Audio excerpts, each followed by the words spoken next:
Good morning, traders. Sorry about the delay. It's 8:04 a.m. Chicago time. Thanks for joining me here in Chicago. This is episode number 2395. Today is Thursday, the 19th of January, 2023. Derivatives trading is not suitable for all investors. Past performance is not necessarily indicative of future results.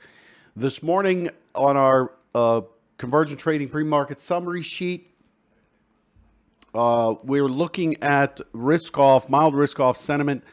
The Europeans are driving lower. The ECB minutes came out this morning, and there were several comments on the headlines from an ECB governor, and quite hawkish comments. A lot of the participants in the ECB meeting wanted a 75-point basis point hike, and Lagarde warned the market to adjust their positions because they're in other words threatening that pushing against the ECB is not going to pay off. So market's quite hawkish this morning, but we saw it in the technicals yesterday. The market was hawkish already, in my opinion.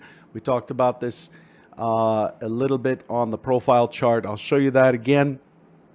So what's driving us today? ECB minutes show governors are hawkish. Swiss National Bank's Jordan says tightening is likely. U.S. building permits are weaker. The initial claims were pretty tight this morning. I don't know if you were there for the 8:30 a.m. Eastern release, but initial claims came in at 190,000 versus 214,000 expected. That's pretty tight. In other words, the labor market is still pretty tight. Labor and inflation are really interlocked with each other. And then the housing market also came in today, but not too bad. The housing market building permits were expected at plus 3.7%, came in at negative 1.6% prelim. The number of building permits was at 1.33, was expected at 1.37. And then Philly Fed came in at negative 8.9, was expected at negative 11, so slightly better. Fed's Collins is on the tape. Later today, we're looking for crude oil inventories from the EIA. Those have been shifted to Thursday because of Monday's holiday. And then we have ECB Schnabel. Fed's Brainerd is expected to temper the hawkishness a little bit. But again, it is Fed parade time. It's incredible how much the Fed is impacting the auction constantly. So Fed's Brainerd at 1:15 Eastern, and then this evening we got the inflation rate out of Japan, very important. And then also we get the Great Britain GFK consumer confidence. This is a major number for Great Britain.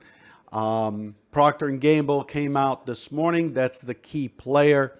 Procter & Gamble came in line on the top end. The revenue numbers, Netflix, and we also had a slew of banks, but the main banks have already reported last week. Netflix is expected after the close. This is a major player. Netflix coming in with an estimated revenue of 7.84 billion. Pay attention to that as part of the Fangman stocks or the Fangman index, and something to kind of pay attention to. Other than that, we're looking at the S&P being in a multi-distribution profile. The S&P is trending down. So let's look at the statistics a little bit. Overnight, we've traded 302,000 contracts, and the range is 42 points, which is more than the 17 to 22 that we've had over the last few days. Expecting the overnight session to be active. The point of control is at the low end of the range. If you look at it, 3906 is the low. 3907 is the lower composite high volume node. I'll show you that in a minute. So we are bouncing off of that. We're holding at 3911. This is about 100 points lower than where we were yesterday in terms of the overnight point of control. The inventory overnight is 97% short, 97% short coming into it. Yesterday, there are several spots in this video from yesterday. I'm not going to dig too deep here, but the reason I cover the prior video or the prior session is not to say, hey, I told you so, although it might seem to some of you that that's what I'm doing. But the reason I cover this is because these are learning moments. Oh, I've got jitters. We've got jittery video today. Interesting. Hang on, let me turn that off. The reason I do this is to have you, it's a learning moment. This is why it's important. And the reason it's a learning moment is to say, here's what I noticed. I don't know the future. I can't read the future. I can't predict it.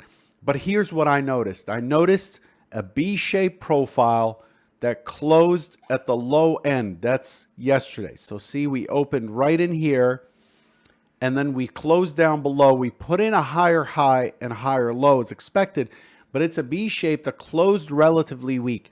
Even though we're opening higher, we are likely to try to take out that high, and we're likely to push lower and back to the 39.8950, 39.92. So that's what I highlighted yesterday. And I really want this to be a learning moment for you, because if you can see this enough times, you can be more confident when you see that the tape is weak, or your MACD is weak, or RSI is weak, or CCI, or your fibs, or your whatever, the blah indicator, whatever that is. If the context, the bigger context, which is what I focus on here, which is super unsexy, and it doesn't get the subscribers to my channel or the followers that others have who just trade live and just throw garbage on the screen and get lucky, in my opinion. I know I'm being critical. What's important is the context. And if we could see that the context is changing and detect it early enough, now we're kind of expecting weakness, and as soon as we see it on the tape and can define risk, boom, now you have what we're here for, a trade that you can take, that you can act on and profit from, right? So yesterday, a nice trade setup at 40.19 was taken at, I think the actual trigger was 17, and then the market just dropped, and it kept its runner for approximately 50 points or so. And that's what we're after, okay? So now we're paying attention to this kind of jacked up profile. Oh, man, you're going to make me do this again. Don't make me do this. No, stop with the blunt smoker, the blunt smoking trader profiles. Sorry, I just for a little bit of fun here. But this is the kind of jacked up profile that we're looking at, and it just seemed very weak when it got to the high. And it's coming. It was expected to come back to at least 39.8950, if not beyond. And here's what we've got instead. Here's what we saw. What we saw is a true reversal, a true impulse down day. We opened at the upper end of the range. We attempted to get to that high, could not. And then we turned over, and then we moved our TPO point of control to the low end of the range, closed at the extreme. Our VPOC point of control is down here, closed at the end of the extreme. And this, as I said in the Convergent Trading Mavens channel, at the end of the day, I said, this is very likely to continue lower. It's very likely to continue to push through the 39.40 and get us down to that 39.07 area where the secondary profile is. Here's the chart, the big picture chart that I generally use. I use this for many different products. I post this in the Convergent channel, Maven's channel, to look at. It's actually a 4K chart, so it's not very clear here. So let me just expand it a little bit. Why is it behaving this way? It's like very jittery. Yeah, there's a massive lag from this chart, has a lot of data in it. But you could see that on this chart, we moved from this 39.90 area, 39.92. We cleared the over underline right here at 39.35, 39.40. And now we are trading right against this other piece. In fact, I would have to change the time frame to pull in the profile properly. Sorry, this isn't so clear. It's really not behaving properly, but let me get rid of this. It's slowing down my PC. So we've moved into that lower distribution, and this is where the bounce in the overnight session has moved from. It has moved from our magnet down at 39.07, okay? And so this is what things have looked like. We've walked, and we have slid down from the upper distribution and have moved into a lower distribution. So as I bring in more profiles, this starts to look like at 45, something, where's 45? At 45, and then it starts to get sharp again where we are here. That's the profile we're dealing with currently. This is what we saw yesterday. See this blur? I don't know if you can see it very well, the dots there. There was a massive fight at 40, 20, 50. A huge fight, big size going off, and then it finally let go, and it created an opportunity to sell. The ideal position here is to short somewhere between 2050 and 1950 on failure to take out the prior high, which was up here. And then if you missed it, then you have the IB low pullback, right there for the continuation. And then as soon as we do that and take out the prior low of day, here's the prior low of day. So we held at the prior low of day with this weak low. You can see that it just bounced many, many times at the same price. Once it takes out the prior low a day, the additional opportunity is a prior low a day short. You'd need a wider stop for that. And then you need to just have, hang on with a runner. This is why I scale out. There's a long discussion about it yesterday in a group mentoring session. So check that out if you're a member. Here's what we have this morning. We have a multi-distribution profile. We have another profile that is active price discovery. We have pushed against our key magnet right down here at 37.07. We've pushed against our key magnet, and now it's just a matter of what do we do next, okay? And the expectation as to what we do next in the S&P is that we are likely to bounce through the overnight levels, which are at 39.25.27. We're likely to take a pretty decent bounce today, most likely check yesterday's low. Remember, this area between 39, it's a wide area, really. It's a low volume node area, somewhere between 35 and 45. This area is key. We have the mid-century figure at 39.50.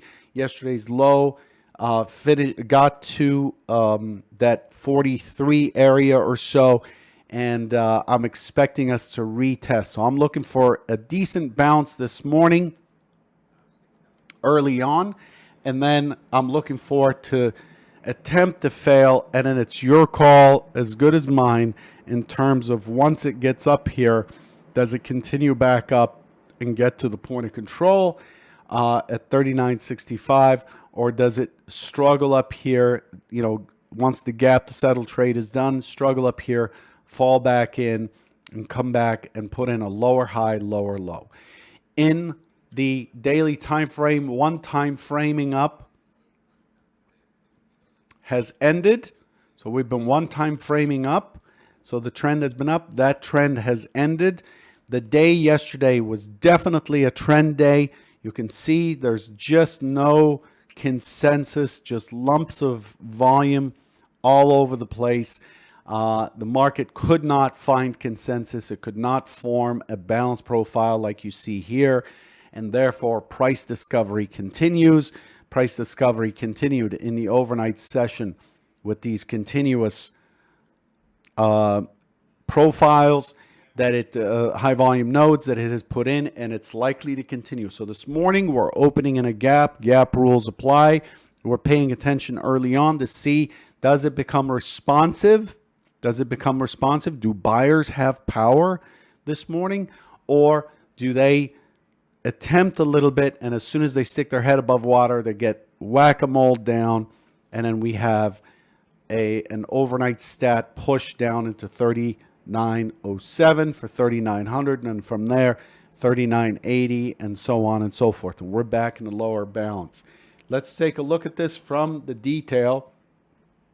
In other words, if we don't manage to respond up, this is where we are now. If we don't manage to respond up and hold up here, then since we are flirting with the edge of this balance, if it pushes up and falls back in and ends up digging deeper today, then we are looking at getting back down to the all famous 3860 from last month. 3860 becomes a key target. So what we've done is we've broken out, pushed into the 92, got as far as 4035 or whatever it is, came back to balance, and have crossed and moved back. And if we move into lower balance, this becomes your swing target to the downside.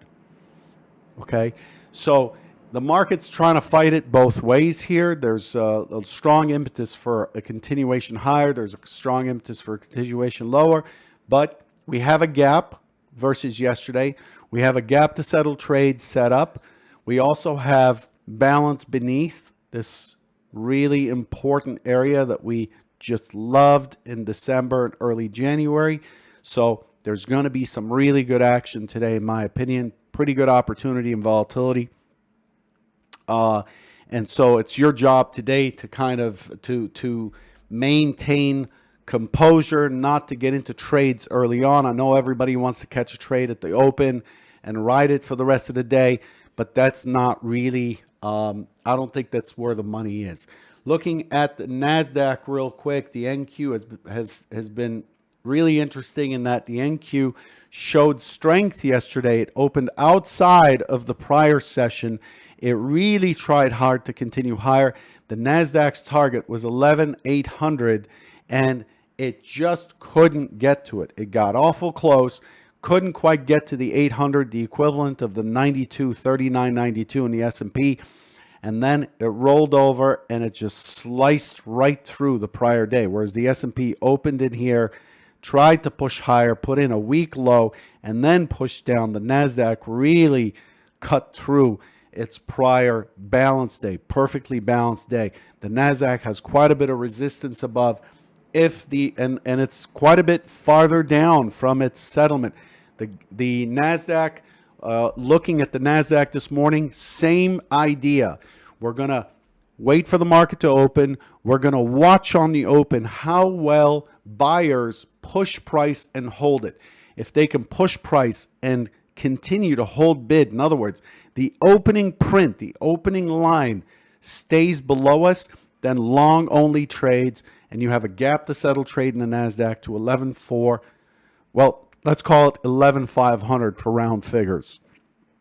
So you're shooting for 11,500, and but if it doesn't, if we have an opening print that tries to hold, and then we cross the opening print, and we're not able to get back up there, then the Nasdaq is shooting for a short all the way back down to 11,200 right here, and then the big number in the Nasdaq is 11,050, if you recall from a couple of weeks ago.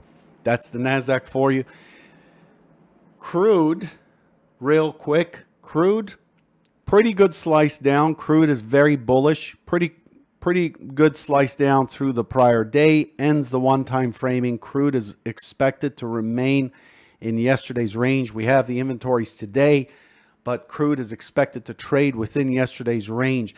If crude takes out today's low, it'll end up with a lower high, lower low, and now crude is likely to move back towards the 77 becomes the key over under price that it's likely to test next. The 77 has been in play for some time, all the way through here. So you could see these tops and bottoms at the 77, and that's what it would likely test. Okay, so that's what we're looking at for today. I don't believe I need to draw this for you. I mean, it's as simple as we open, we hold above the open, we're responsive. If we are, then I'm looking for any pullback to mid, VWAP, whatever, for a long back to the gap. And I would hold through the gap for this one because it might push through the gap, use that as a base, and then continue. And then it gives us this 39.65 from about 39.30 long. It might get a 65 print today. If not, if it pushes higher and then it fails, breaks into through the open and starts to move lower, then we're looking for the overnight stat.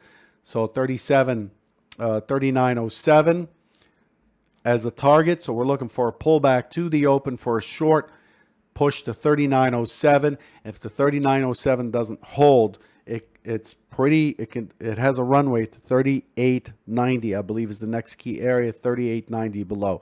Pretty good rotations in an EES expected today. Okay, good luck. Sorry about the delay in starting, and I'll catch you tomorrow. Take care.